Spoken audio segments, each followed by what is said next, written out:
Hello, everyone, and good morning to you, Dr. Imran. I'm happy and excited to see you here today.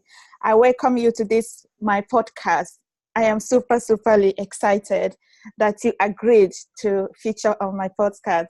It's not easy to have you, and with all the circumstances we have gone through, especially this period, that you are able to have patience with me and to get the technology going. Thank you so much. I'm very blessed and happy to see you here. Thank you. Thank you. Before I start, I usually start with prayer. Yeah, I usually start with prayer and commend everything to God to lead us and be on our behalf. Thank you, Jesus. Thank you, Lord, for everything. Thank you for being with us this morning in our life.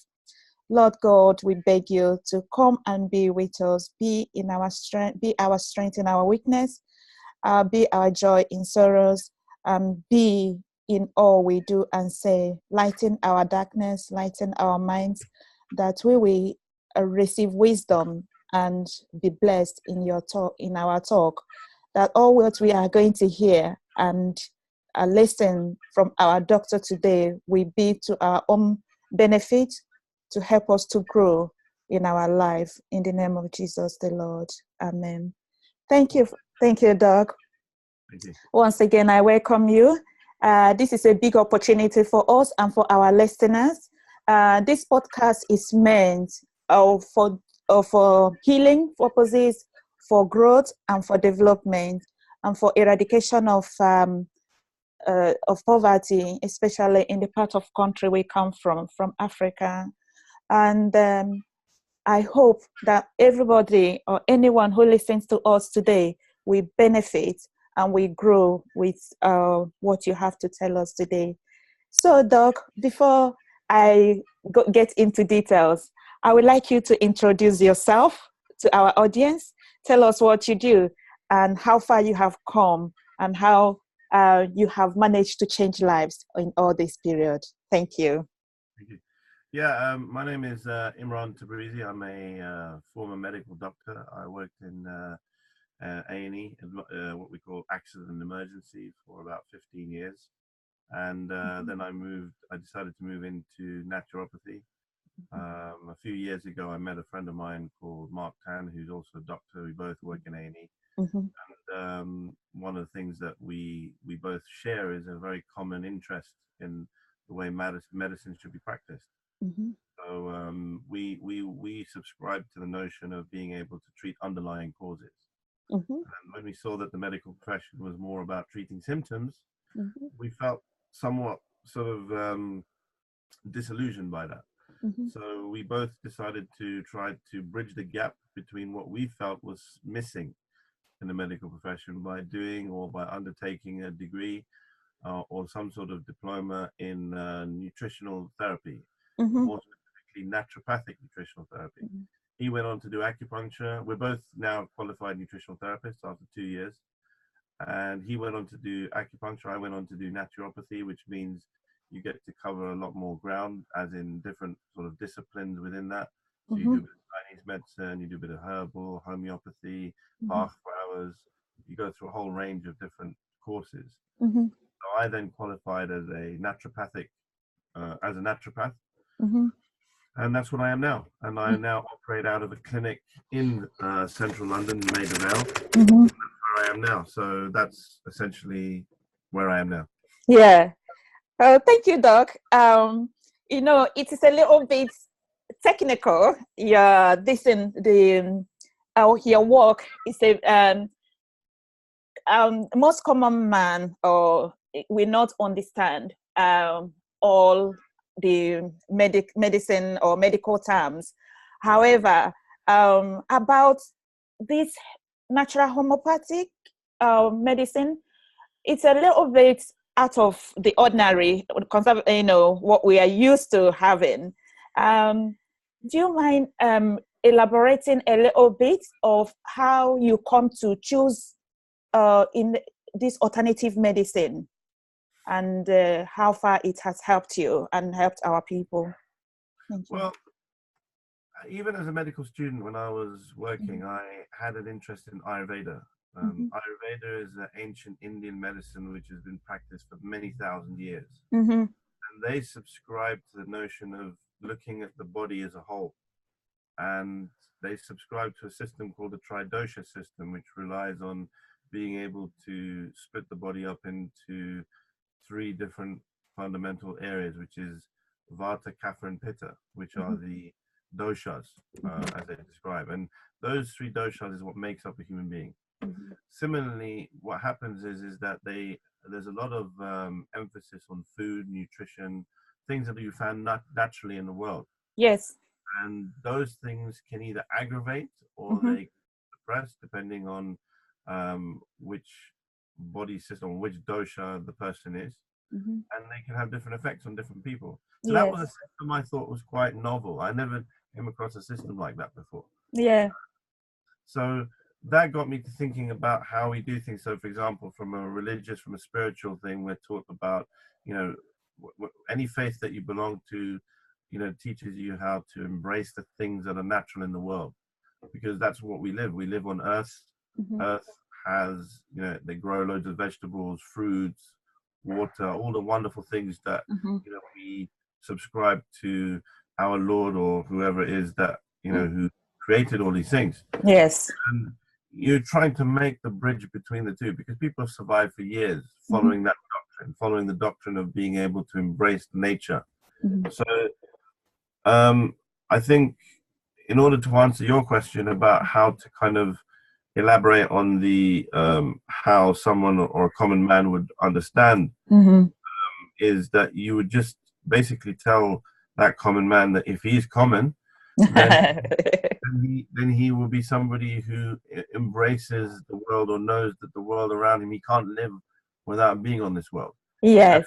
About showing appreciation and showing gratitude for the things around the world. Yeah.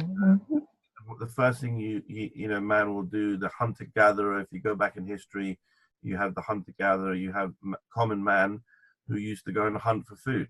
Yeah. It's about him getting back in touch with his roots, identifying that, there are fruits, there are vegetables, there's so many things in this world that he can depend on. So why can that not be then something that would help towards helping healing? Help precisely. Yeah. So if that is the case, then it's just about taking that step, which is identifying now what are those things which are going to help him in his ailments. Because man is going to be thwarted with ailments throughout his life. To know what it is that he needs to be doing to try to, say, for example, boost his immune system. The medical professional, the allopathic way of thinking, looks at the body from a scientific perspective. So now it's about bridging the two and using natural things in order to establish that. And then as Hippocrates, who was the father of medicine, used to say, let thy food be thy medicine, let thy medicine be thy food. Yes. So I would say that the compass heading in allopathic medicine has changed drastically since then. I think we need to return to that and identify that we can be doing a lot more before we resort to the drugs and before we resort to all of the major things that allopathic medicine has in its armamentarium. Yeah. Oh, thank you. Thank you, Doc. I'm so glad and happy to hear what you have said. I hope we'll be able to grasp and use it in practice. And the next question I want to ask you is, what are the positive stories you have experienced in performing your work? What are what has this your chosen path of using homeopath, using naturopath done for people you have treated? So one of the biggest things you're going to find with using these remedies, yes, is the patients don't get side effects. That's a good one. That's the biggest thing. They don't get any side effects, because what it means is that they can take these medications without having to feel any of the common things that you find, like constipation. They might get a headache. They might get some of these other issues. If they do get those things, then we can always, identify things that we would say that you need to do in order to try to alleviate the symptoms, like drinking the proper water, for instance. Yes. That can hydrate the body, it can detoxify the body. So long as you have some of the key elements that you need as tools which can complement what you have, then that's going to be very, very beneficial. So I can give you an example. I had a 9-year-old child who came in who'd been suffering for many years, since childhood, since childbirth, in fact, 10 months old. He'd been thought with some skin problems. Yes. His mother, obviously the parents, concerned parents, went to their GP, and they were given various pills. Well, first of all, they started with creams, steroid creams, which then led to the child then developing asthma.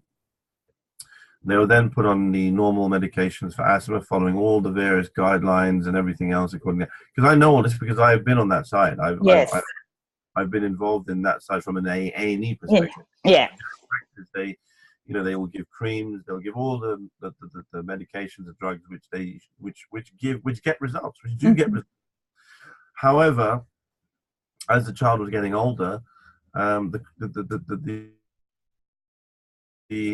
skin infection, the skin reactions didn't go away, to the point where they ended up putting the child on something called azathioprine, which is a anti-rejection drug.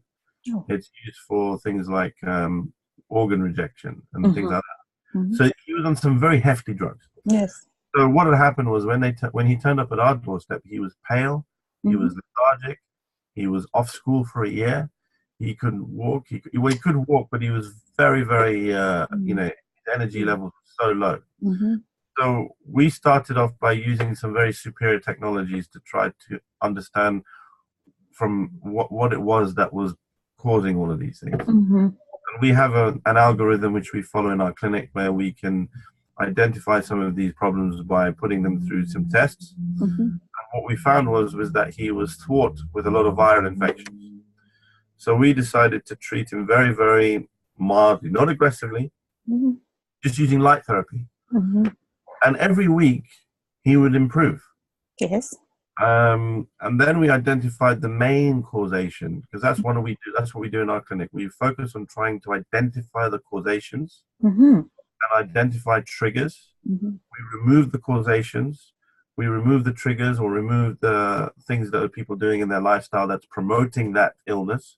And once we do that, we go right down to the cellular level and we start building them up slowly. And how we do that, we use other technologies, other superior technologies, which involves using electromagnetic energy to try to restore the cells so that the cells will work as they were optimal. So this is why we call it optimizing. So you get, and we would identify things like drinking the right water so that they can be hydrated, and then building them up. Within 5 weeks, this child is pretty much like a normal child. His tiredness is gone. His energy levels are back. His skin is the normal color. When he was on steroids, he was inflated like a balloon, because that's what the effects are when you're on steroids for a long period.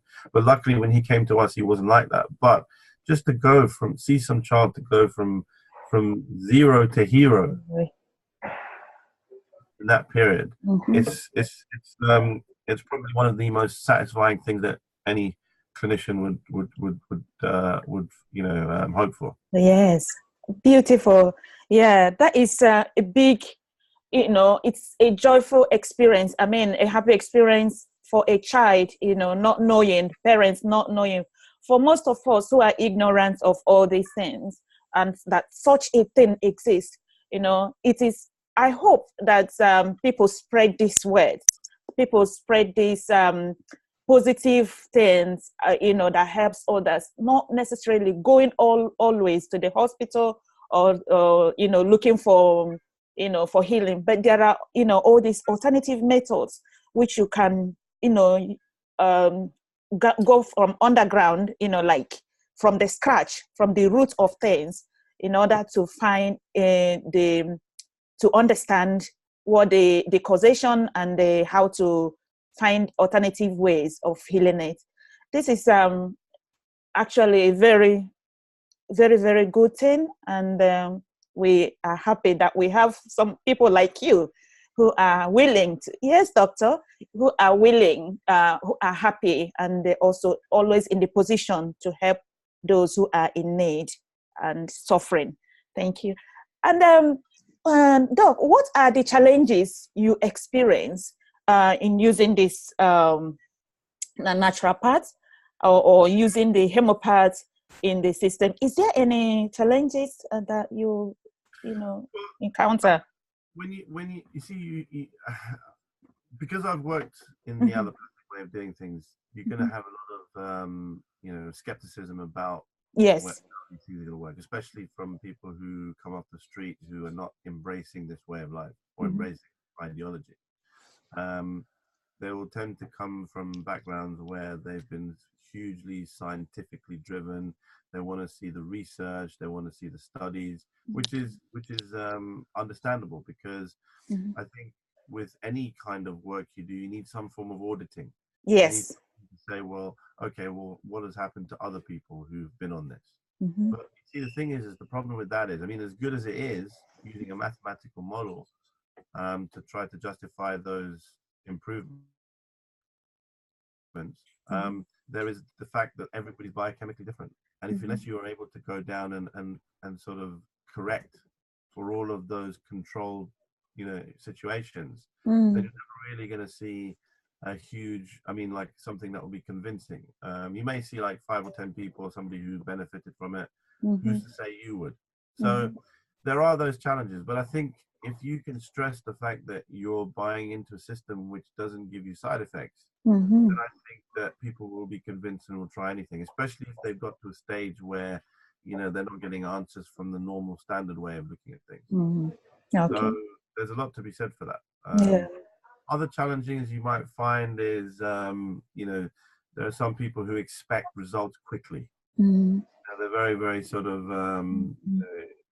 eager to be cured within a few days because they've seen something that looks like that from an allopathic point of view. When you're doing things from a naturopathic way, you have to give it time. We have tried to get the technologies to a level where you can somehow make up that time. In some cases, we've actually done things in a manner where it's actually even faster than the allopathic way.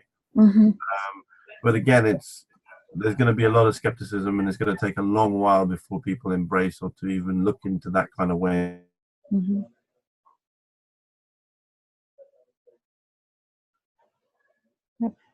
Medications, the surgery, and the psychotherapy, which the medical allopathic medicine have to offer.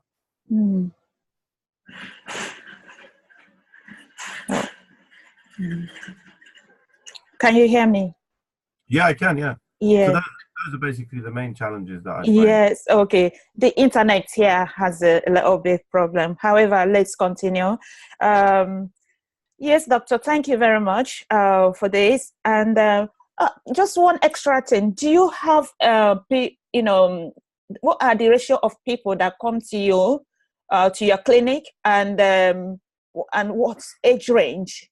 Do you have elderly ones as well that come to you, children and so on? Anybody and everybody, all ethnic minorities, all ages. All, I mean, we offer something which is beneficial to all mankind. Yes. So, it's just about finding people who want to embrace this, people who are somehow maybe fed up with the way that the normal way of doing things are, and seen the successes that myself and my colleagues especially have been able to offer. Yes. So we cover a huge different demographic. Yes. Okay, Doc. Thank you. Yes. The next question I want to ask you is about how do you is it legal, or how is the legality of using alternative medicine in this country or abroad? Is it well embraced in the law?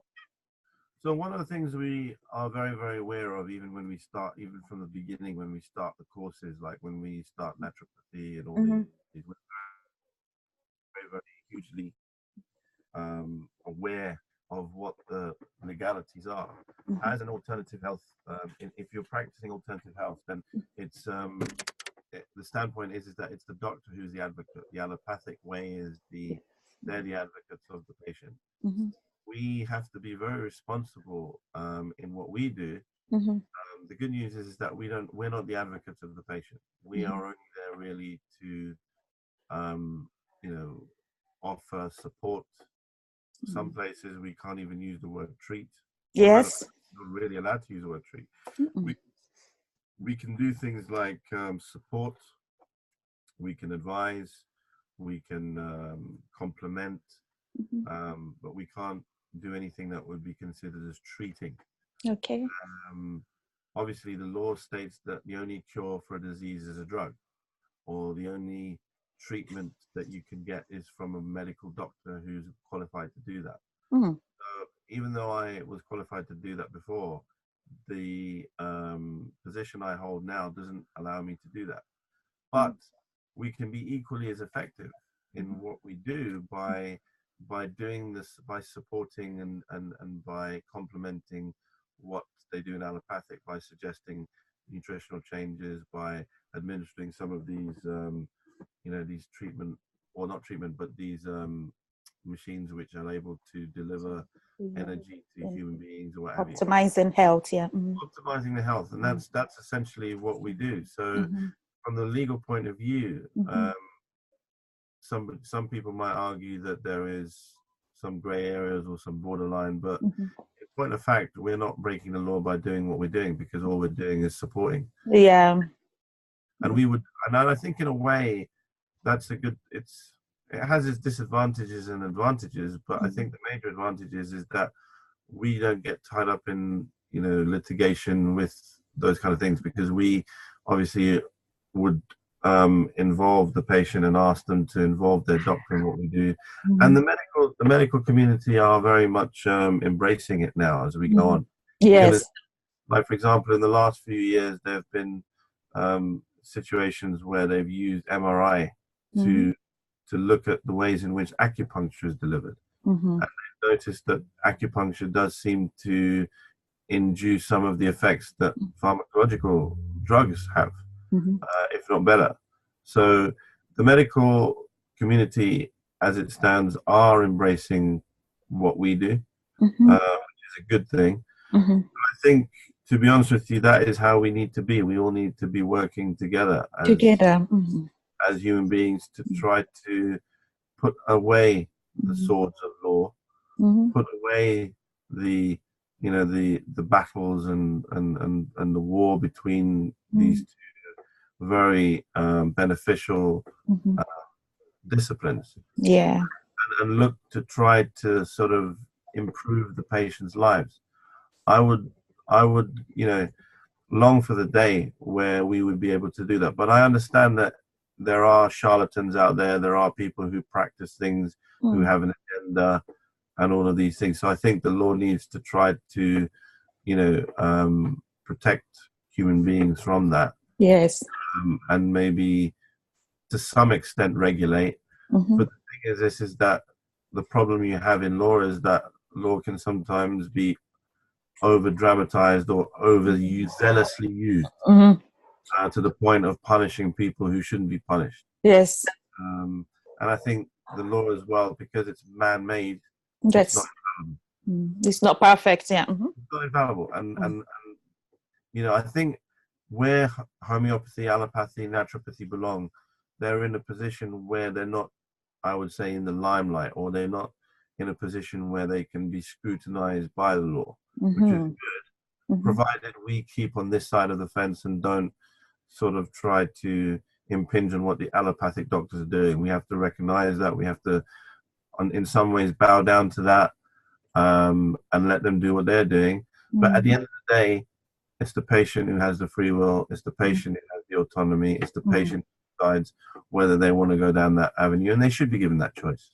That's true. That's true. Yes, doctor. Thank you very much. Yes, I work in a hospital as well. I work in A&E, accident and emergency. And yes, I do. Yeah. I work. I just finished working last night. In A&E. So, Tired. oh, I'm not tired. I'm not tired, Doc. I'm okay. I'm, I was so excited to have you here, so I cannot be tired.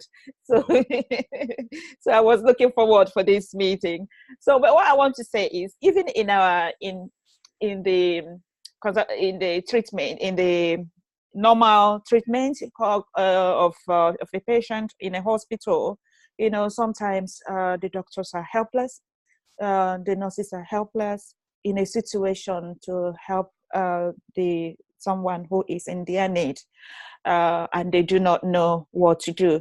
I think allowing this kind of therapy, allowing this kind of you know, medicinal um, medicinal treatment. Shall I use the word treatment here? To advance health, to should be allowed, should be, you know, encouraged. And I think some, you know, when the the medicine has failed, I mean, the hospitals and the other medical things has changed, failed. There is no other way than a patient or someone, you know, going into using what you have already described, using that method. And I think we have had a lot of stories, a lot of positive stories that prolonged life, that made that person a little bit of having peace of mind, of a way of, you know, curing the person or helping that person live longer, and, you know, in a more meaningful, in a more, you know, positive way of life, of living.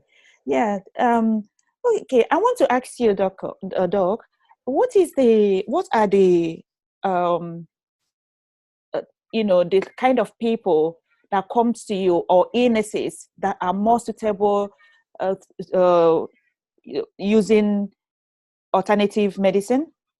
Which are these illnesses? Can you let us know? Well, I would have to say that because naturopathy is, as it describes, is a study to try to find natural cures or natural, you know, solutions Mm-hmm. to patients' ailments. Mm-hmm. The list is endless. Any particular condition is suitable. Uh, Yes. just trying to do the right. It's as I said before. If you follow, you see, the work that I do Mm-hmm. is actually, or what we do as a clinic in our own clinic is actually the brainchild of a man who lives in Norway, Mm-hmm. and we follow that regime. And that regime is to try to identify the causations, Mm-hmm. identify the triggers, Mm-hmm. and remove the causations, remove the triggers, and then we build the body from scratch, from Mm-hmm. cellular level, supporting it.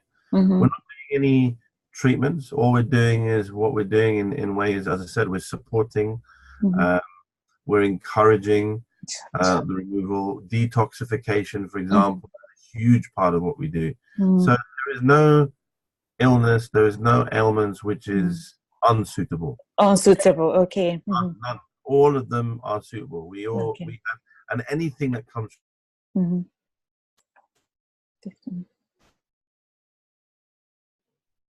to the deep, and we embrace that challenge because, as you know, a human being can be infected by multiple things. It's Mm-hmm. not just about looking at the illness as a label. Mm-hmm. That's the thing that we used to over the last 100 years of labeling people with, Mm-hmm. oh, have flu, or you'll even hear it when you go into the hospital. You would have heard it yourself in A&E. Oh, Mm-hmm. how's the AAA? You know, how's the respiratory chest infection doing? Or Yes. how is the ischemic bowel doing? It's not as how is Mrs. Jones or Mr. Frederick in the corner, or, you know, it's how is the tuberculosis doing? Yeah. So it's something that we've inherited over the years, because Yes. this is not the way we should be doing things. I don't think. I think we should be treating the patients with, you know, with their names, who they are. Mm-hmm. We should identify them by their name, identify them by the amalgamation of all the things that they are. Because Mm. you probably well know, in any kind of situation where you have dis-ease, as it were, it's usually subject to multiple things. It's not just about looking at, the fact that they have, this particular infection. How did that infection get there in the first place? That's it. The patient under stress? Is the patient living a lifestyle where they can't cope anymore? Should we be addressing some of those issues before we've even got to the disease? And start issuing antibiotics. Yeah, and just giving antibiotics to treat the symptoms. I mean, I always say, I've had patients who come in with a headache, used to come in with a headache, even when I was working the old job. Yeah. So I'd ask them, do you think you've got a paracetamol deficiency? So, because we live in that society. Yes, true. So in answer to your question, what is suitable? Anything that comes through the door is suitable. We embrace everybody, Yes. all creeds, all colors, all races. Anybody's welcome to our clinic. Wonderful, wonderful, Doc. Thank you very much for embracing us all, for accepting all our deficiencies. And there are many. There are multiple. My next question, Doc, is what do you think, as a medical doctor, as also now have gone into other ways? So you've had both ways, and you are still practicing. Yes, you are still practicing medicine. So what do you think, in your opinion, that we are getting wrong in the conservative medicine, in using the what we do in the hospitals? What do you think we're getting wrong? So the first thing I have to say is that, you got to be careful, because remember, the law is here, so I got to be careful how I say it. I'm not actually practicing medicine per se. I have to say what I'm practicing is naturopathy. Oh, naturopathy. Sorry. Medicine comes under the allopathic way of doing things. They're doctors. I'm not a doctor anymore. I'm a naturopath. So I'm able to use the knowledge that I've inherited from learning practicing medicine and using that discipline in order to help my patients using naturopathic methods. So, what are we getting wrong? Well, I think the thing to say is you got to be careful how that question is judged, because people will say, well, what makes you think I'm getting anything wrong? Well, do you see what I mean? It's like, I know. It's like this kind of like this football team mentality where you support that crowd and they support this crowd, but it shouldn't be that way. So I think the first thing is we need to start, dropping these barriers, start embracing each other. It's the way we are as a society. We need to embrace everybody out there. We need to forgive more. We need to stop, stabbing our brothers and sisters in the street at the ages of below 20 down. What's all that about? We need to try and calm down. We need to relax. It is a stressful society out there. Yeah. And results, people are impatient. People are overindulgent. We're suffering from all the things that humanity suffers from, which then impinges on our way of thinking. So I think there's a lot that we can be doing to try and what are we getting wrong? I think our attitude. We need to change our attitude. We need to start, not being sort of prejudiced and holding, these very cast iron views. We're a very polarized society. We need to stop being polarized. We need to stop thinking, that everything is black and white. It isn't. There are colors. There are shades of gray. There are ways of there's also respect. Respect people for what they're doing, or at least trying to do. Yes, there are charlatans out there. Yes, there are people out there who don't know what they're doing. But again, it's about also, what about the people who are actually doing good? Yes. So I think, in answer to your question about what it is that we're getting wrong in medicine and treatment, is that I think we need to be a bit more open about how we do things. Look at what we're doing, for example. Try and learn from that. Try to remove the causations. Try to remove the triggers. Don't just treat the symptoms. If somebody comes in with a headache and you give them paracetamol and send them on their way because it's just conveniently, you just want to get them out the door and you just want to see the patient within the 5 to 10 minutes that you have as a general practitioner. I think there's more to be done for that.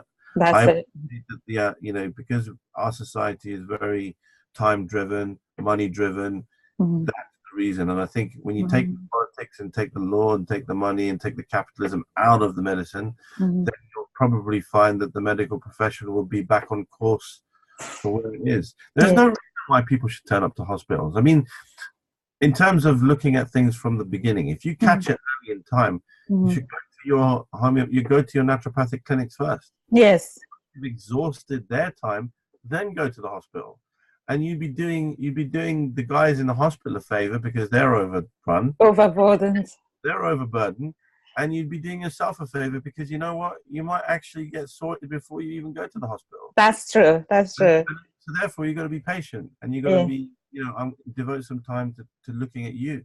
I think you're right, Doc. Yeah. You are right. Yes. You. I believe in what you're saying. That is totally true. Because sometimes people, the world today is, if you're having headache, you just move to the hospital. I think there is, our body needs this natural things, natural method, natural support in order to regain its natural status. And then if that does not help, you have patience, as you said, take it, as it's been told, as you're being told, and then with time you will see the benefit of not going to hospital, because the more you go to hospital, the more you acquire more disease, the more it's not like hospital doesn't help. Hospital is the last option, should be an last option to take in this method. Doc, the other thing I want to ask you is, what can anybody afford to use your system, your method of healing? Is it affordable to every man? Well, in our clinic, because we're based in London, yes, we're not cheap. I believe so. And I think the reason being is because obviously it's London rates. We have to pay very high prices for the building we're in and all of these things. We have to cover all our overheads. But in terms of what we're offering patients, in terms of what we have and the technologies that we use, I think they are far outweighing what they are paying, because they're priceless. It's priceless. They are priceless. But the thing about it is that I think, we try to offer things like, for example, free advice, free information, and that again is something which people can capitalize on. If people look after themselves, eat the right foods, try and get hold of the right water that they're drinking, make these small adjustments, then in the long term, sometimes you can even spend even less. Yes. If you think about the worst case scenario for a patient, supposing they get struck down with some sort of uncurable or so-called incurable cancer, just think about the amount of money that they'd have to pay for a drug that is on the market, which is being sold for thousands and thousands or tens of thousands of pounds to help them to get over that ailment. It's it's extortionate. Why get yourself to that stage in the first place? Why not make adjustments early in your life? Try to identify the things that you should be doing, like, for example, what kind of food you're absorbing, what kind of nutrition you're eating, what kind of water you're having. If you can address these issues early, then you don't need to fall into. So in answer to your question, in the long term, subscribe to a naturopathic way of life, then it can be affordable. Yes. But if you're in a position where you're struck down with an ailment which you can't solve, then you're going to have to try and fork out a bit, and people will do it. When people are desperate, they will find a way. They will not spend that money on that £3,000 motorcycle. They will not spend that money on that £20,000 electric vehicle that goes from 0 to 60 in 4 seconds and picks up all the ladies. You will start to prioritize your health more. And if you care about your health, why compromise? Why not go for the best that you can? So in answer to your question, yes, it is. If you live in this country, then it is affordable, but you have to be prepared to be a bit more wise in terms of how you spend the money, how you do things, how you get yourself educated. And if you do spend that time, then you can not only just help the people yourself, you can also help the people around you. So there's no reason why we can't all share in that. We're in a society at the moment where things are all upside down. So it's going to take a while before we get back on the path of how we are going to progress as a nation, as a family. So Yeah, I think it is affordable, but baby steps. That's true. Thank you. Yeah, this is I love the what you have just said.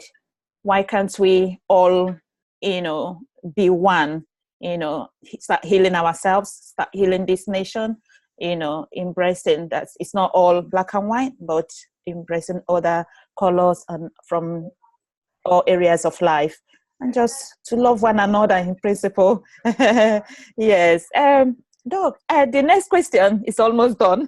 The next question for me is, if anybody comes to you for support and for this to have to be educated, to have this medicine, how long does a course of of this support last?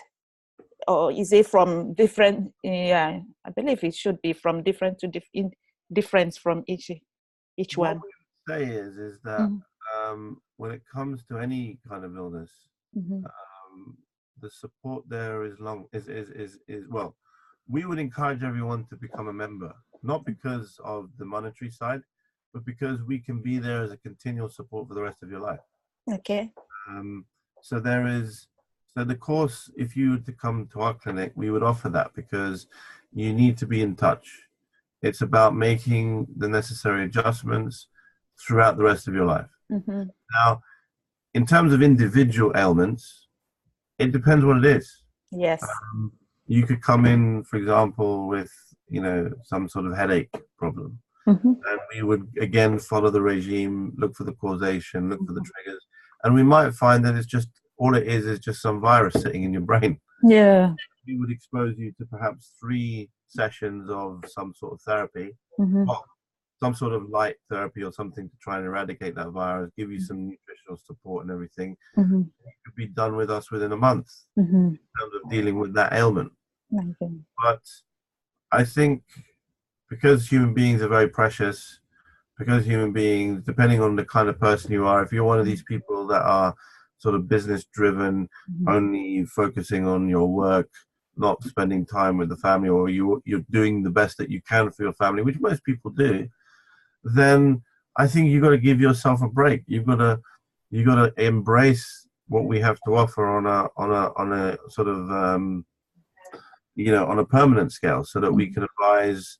You can come to us for advice about how to try to improve your life and everything else. So, in answer to your question, for individual ailments, they can vary from say 2-3 weeks to a month. Yeah. But I think if we're going to be responsible human beings, then it should be a lifetime of support. Yeah, that's it. Yeah, that's very good. I admire that. Yes. My next question is, Doc, I have seen you on several occasions where you have taught us on how to live a better life, how to support ourselves in the way we drink, the way we eat, how to manage our life in a more sensible way, really. And you have also given lectures on Kingdom water, which I have participated in twice on 12 occasions. It was I think you have fire in you that electrify everyone. Every one of us were on our ears listening. What is this young man coming to, having, telling us today? So, what can you tell us about this Kingdom water? A little bit how we can benefit from it, and what it does to our body. Why are you, supporting, in full support of using Kingdom water instead of the normal water we are used to in the shop?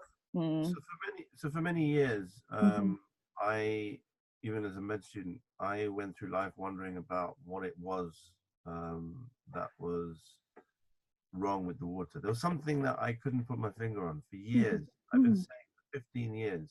I think there was wrong with the water. Mm. And people used to look at me with very strange looks, like I was something mad or something wrong with me. And it was only when I met my friend Mark, he said to me, well, I think you need to come to one of these lectures. Mm-hmm. So he introduced me to a man who was doing a demonstration. And when he showed this demonstration about this, what he was doing with this water that he was promoting, Mm-hmm. suddenly the penny dropped. And I realized that this is what we have been lacking all this time. Yes. Now, the water which I promote is the one which you just mentioned, is called Kangin, which is a Japanese origin. It's Kangin means back to origin in Japanese. And what it is they sent a group of Russian scientists to some of these places where they have some waters which claim to have beneficial effects. So places like Lourdes, France, Lake Titicaca, Peru, Norderney, Germany. You got a place called the Hunza Valley in Pakistan. All of these areas are known as the blue areas. The areas where people live around who live into their centurion, into 100 years old. And they claim to have drunk this water. So what they did was, these Russian scientists, they analyzed the water, and they found that these waters had three main properties. One is antioxidation, which is the ability of that water, of that liquid, to neutralize free radicals. Wow. The second one is alkalinization, which is where the pH is high, which means that the proton or the H plus concentration is low. And the last thing is they have this ability to penetrate cells very readily. And then there was the works of Peter Agre in 2003, who won the Nobel Prize for discovering that every single cell in the body contains what's known as an aquaporin channel. And it's this water which is able to penetrate that cell and hydrate the cell. So when you start to put all of these things together, those three systems, those three properties, not all waters have all three. Some waters will have one of those. So you'll hear a lot of people talk about alkaline water, which is not the same as Kangin water. Kangin water. You have the antioxidant properties, which is where you can neutralize free radicals. And one of the things that, or one of the main ingredients in the Kangin water is what's known as active hydrogen, which is hydrogen gas, which has the ability at the molecular and cellular level to neutralize free radicals. So, and this is a company which has been around for about 44 years. So for the last 24 years, they have been targeting the commercial industry. A lot of people, for example, have, I think 1 in 5 or 1 in 6 houses in Japan have a ionizer in their house. So they produce this water, and they're experiencing the benefits of it at a cellular level. Now, the reason why I promote that is because I've seen the benefits, I've experienced the benefits, and I've studied enough about it to know what it's actually doing. And I can akin it to a natural way of doing things. So, for example, if you look at, as I said, those places where you're going to get, for example, and I've had this argument with fellow naturopaths who say that the best water is distilled water. And they would be right in saying that. For example, if you have a patient who is on a dialysis, or a patient who's had a kidney transplant, you don't want to put pressure on the kidney.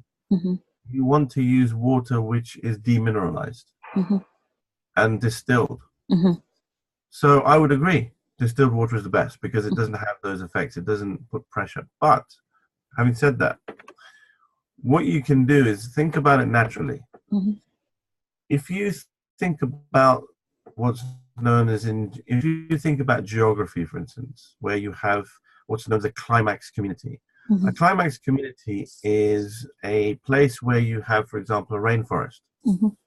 So when you look at the way in which the evolution of a climax community comes about, it starts off with a rock. So you get the lava, you get a volcano. It then sends out lava flow. And those lava flows become solid and become rocks. And then you have birds that fly over, which drop seeds, which then land into there. And then you see the rocks start to crack. And then soil appears. And then more sort of like dandelions come flying, and then they plant seeds in there, and then it grows a plant. And then an animal comes and eats that plant, and then it then passes it through gestation, or it passes it through, it then passes that seed out in its feces, and then it goes and plants another. And then you get this, what's known as a dispersal. And then more plants come. And then a big tree grows up. And then it forms a massive canopy.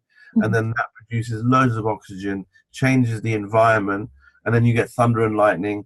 And then you get water. And then you get water which then goes into the ground and goes through a filtration process, ends up in a lake. And then you get the electrification of the lightning bolt that then causes the water to then become energized and then produce this kind of water which has active hydrogen. So you have a climax community, you have an abundance of water which helps the animals and helps every human being there. All we're doing in this process of producing the Kangin water is using that thunder and lightning process to energize the water, produce the water which is beneficial for everyone. So this is why I would say that it's probably just as natural as normal water, but it's having the benefits that normal tap water doesn't, as in antioxidation, alkalization, and being able to be the most efficient transportation mechanisms known to mankind, where you can hydrate the cell. Because if you can hydrate the cells in the body, then that means that you'll be free from histamine release, free from inflammation. And inflammation is one of the key downfalls of mankind, because so long as inflammation is going on in the body, so long as he's exposed to a lifestyle of stress and everything else that goes with it, then from an organ perspective, he's always going to be at risk of dysfunction. And dysfunction leads to disease, and disease leads to a poor standard of well-being. Yeah. So, like I said, the water, I think, is a key ingredient. It makes up a large percentage of the surface of the earth. It makes up a large percentage of who we are. So, it used to be known as one of the 5 elements, and it still is to this day. So I would say water is pretty much high up there as a category that needs to be addressed and needs to be perfected. So if you want to get something right, you need to get the water right. I believe that that's the water to go for. Wow. Thank you, Doctor. That's so wonderful. Thank you. It's so wonderful. You explained that marvelously well. And I hope I hope this will be fantastic. And people who hears this, we like to change their life. We change their water and change their life as well. Yeah, that's it. Doc, yes.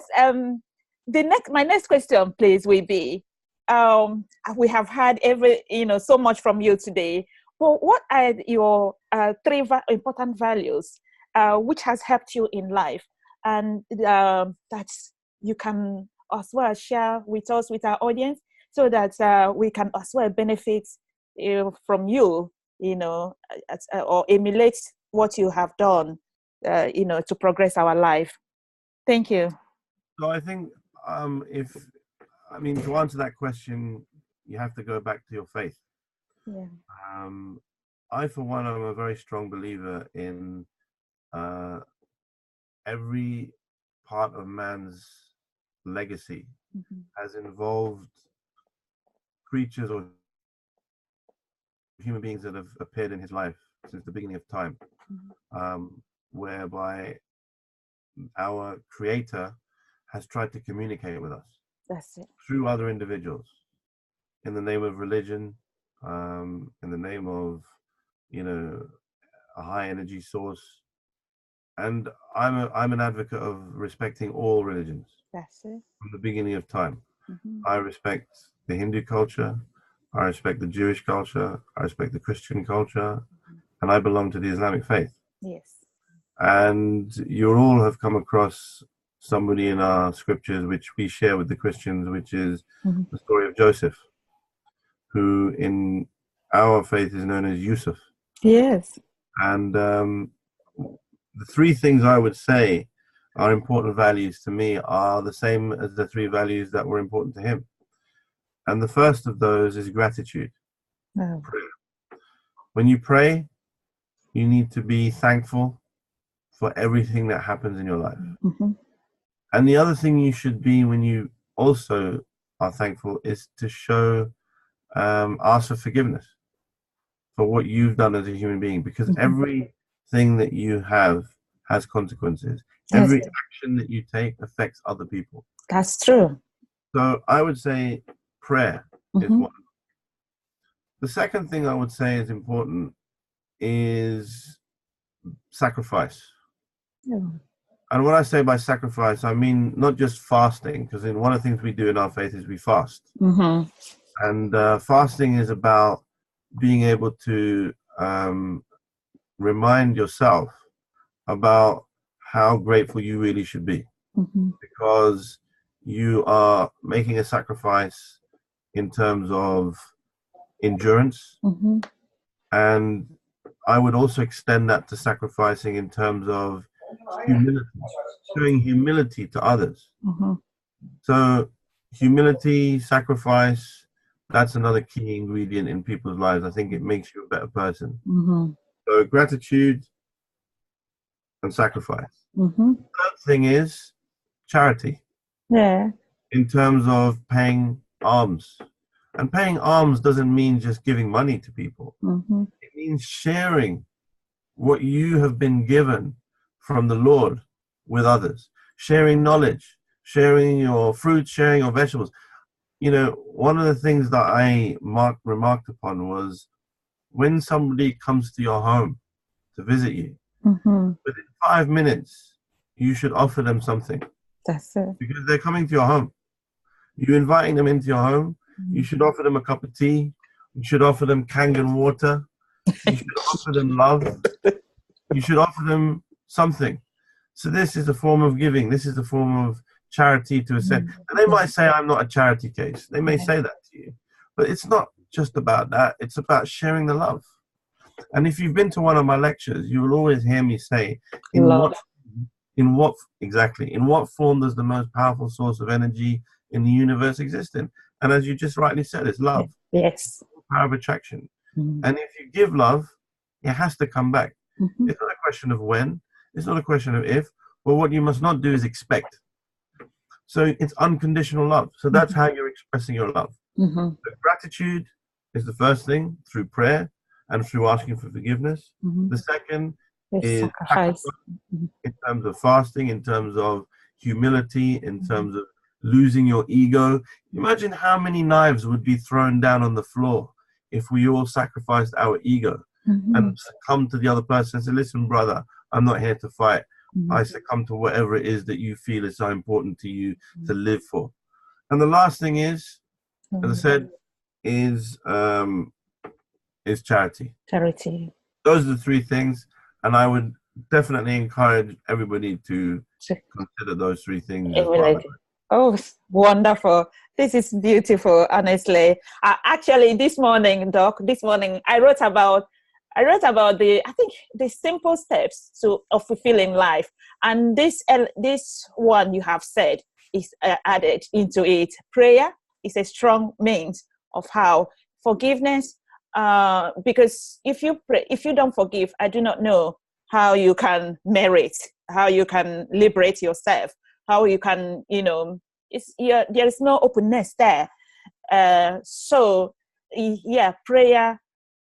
Yes, the other things is just like, it's like humility and being there, sharing of service to one another. I think all this leads to our own good anyway. So we are almost done, Doc. Thank you so much. Your words are priceless. I cannot pay you. Honestly, we have benefits. Anybody who hears you today it's a blessing. And I want you, this is the last one. If there is anything we like, Doc, we like bonus. Is there anything you anything you can add? As long as you don't forget the main part and focus too much on the bonus, right?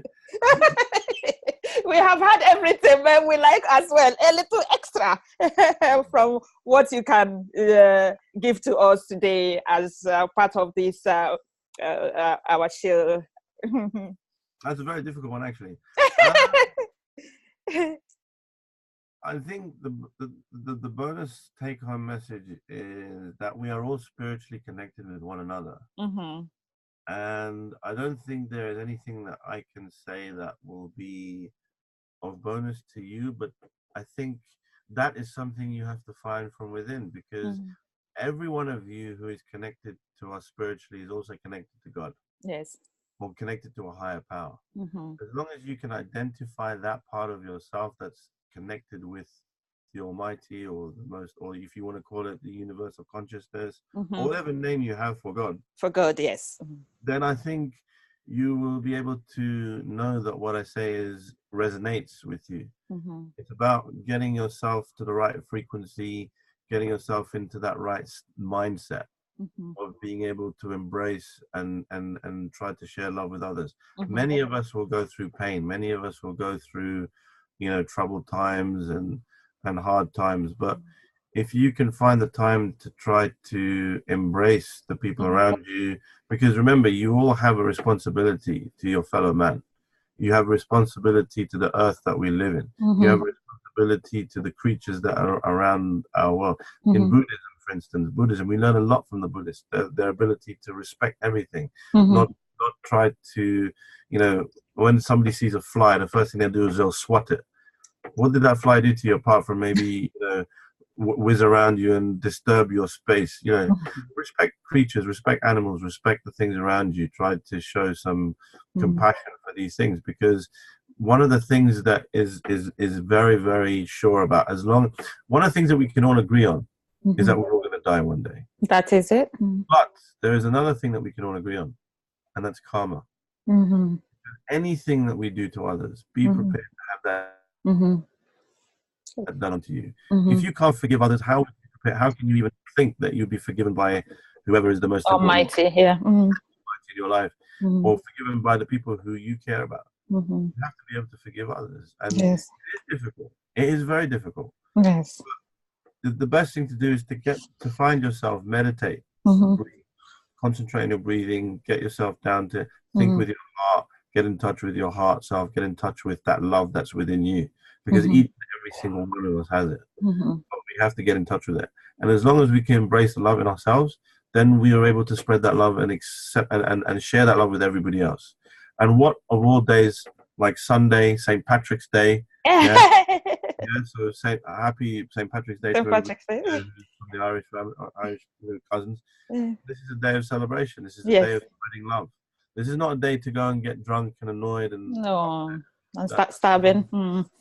It's about sharing love and being able to do and embrace those three things that I said earlier about what you should do. I think that is what we should be doing. And I think if that's not a bonus, I don't know. I mean, that is it. No, Doc, you have said it all. I said it all about.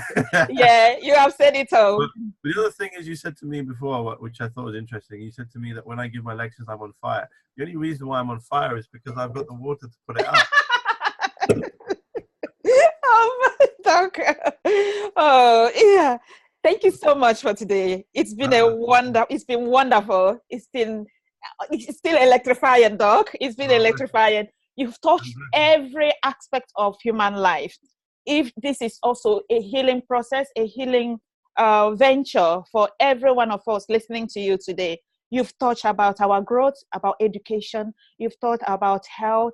You've touched about our spiritual life, how we can tolerate one another, how we can share, how to love, and how to, spread good news.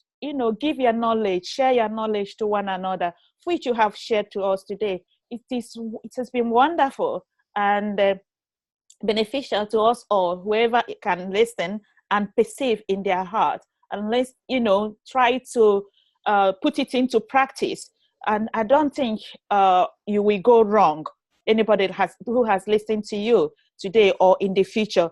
This is not going to end here. It's also going to be for those who are going to listen in the future. I am sure this will go far, far in our world, counting as one of the things that you are one of the people that, helps others to grow. Thank you so much. I cannot, put all in words, all you have said. It's all for us to listen to what you have said in this program today. I thank you so much. And I cannot pay you for this. This is all from your goodwill and one of those sacrifices you have made today for us, mankind. Thank you so much, Doctor. Ihechi, I just wanted to say thank you for the questions that you asked, which is what plotted this pathway of being able to share the knowledge. So I thank you so much for your time, and and the fact that you haven't slept all night, and amazing tribute to you. So thank you, and thank you to all your guests for listening, and thank you for all the people who are spending time to listen to me go on, and you for putting me on that platform to do that. Yes, thank you so much. Yeah, Yes. Wish you all the best of health, and as we say in all the different languages, Assalamu alaikum rahmatullahi wa barakatuh, Namaste, Abakaba, all the different, and God bless to all of you. Yeah, thank you so much. Shalom, Doctor. Shalom. Shalom. Yeah, shalom. Yes, and thank you, everyone. Thank you all, and we hope to see you again. Thank you, Doc. Thank you.